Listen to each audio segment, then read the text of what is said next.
Huge boot completely separated him from his victim, propelling him airborne express to the far side of the circle of men, where he came to rest, rocking silently on his spine, face smoothed with purple blood, bug-eyed, paralyzed at the feet of a pair of Indians who seemed unable to comprehend this sudden change in tonight's entertainment schedule. The remaining figure immediately regained her feet and tottered toward the east wall, the free hand hauling her drawers back up over her hips, one eye visible through her hair, never leaving Norman. Instinctively, I reached to help. She backed against the wall, pulled her right fist back into her sleeve, and waited for my next move. George stepped between us. "Leave her be, Leo," he said. "Don't be such a goddamn social worker." "She needs," I started. He stepped in closer. "Yeah, she needs a lot of shit, Leo, and ain't none of it gonna come from you, neither. Unless, of course, you want to take her away from all this. You gonna marry her or something?" Over George's left shoulder, I could see that she was halfway back the way we'd come, eyes welded to us, using the wall for support. The pirate had rolled onto his side and retched up a small pool of thick liquid that struggled to spread itself upon the dirt. The 8 or 9 spectators began to stagger off into the darkness.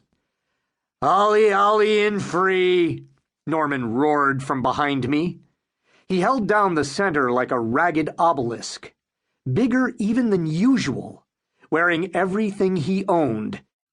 The better part of 6'7", his massive arms spread as if in embrace, his gnarled hands beckoning. On the street, they called him Nearly Normal Norman, or sometimes just Normal. It was a joke. You only had to once look into Norman's eyes to be absolutely certain that this person was not watching the same channel as the rest of us. A couple of years back, the last time he'd earned himself a state-mandated tune-up, I'd watched 6 cops and a couple of paramedics fail to get him into an ambulance. The third wave of reinforcements finally tracked him down over in Hinghay Park, where he was contentedly feeding corned beef hash to the park's feral pigeons. As the gathering crowd jeered, they'd cornered him in the pagoda and tasered him 6 times. He'd seemed to devour the voltage like some walking storage battery, his eyes glowing ever brighter after each shot of juice. It wasn't until they'd busted the 3rd syringe off in him that he even began to slow down. I don't care what anybody says, I still contend that if he hadn't been naked, they'd never have taken him. The pirate, resting now on his knees and forehead, groaned piteously and again began to heave, this time dry. Normal slid a massive arm around the nearest Indian. "They call you Little Bird, don't they?" "Some do," the guy agreed, looking straight up at Normal. Normal inclined his head toward the other fellow. "What's your buddy's name?" he asked.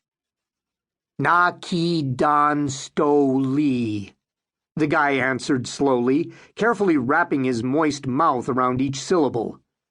"What does that mean?" I asked. "Dances with vodka," the guy said. Normal embraced the pair as they yucked it up. George approached the old guy in the overcoat. "Hey, Monty," he said. "Your name's Monty, ain't it?" The old guy's eyes, thick and milky with cataracts, rolled in his head like a spooked horse. A constant marination in fortified wines had begun to tenderize the old boy, begun to separate skin from bone, leaving the impression that the slender sinews holding the face could, at any moment, give way and allow the whole mess to slide south, circle the drain of his toothless mouth, and disappear altogether down the cosmic gullet. "I ain't done nothing," he said, looking around, searching for the voice. "I was just watching." Harold stepped around me, pulled a wad of singles out of his pocket, and hustled over to the 2 younger guys, who stood stock still, eyes frozen on Norman. George approached the old guy. "It's me, George Paris. Remember me?"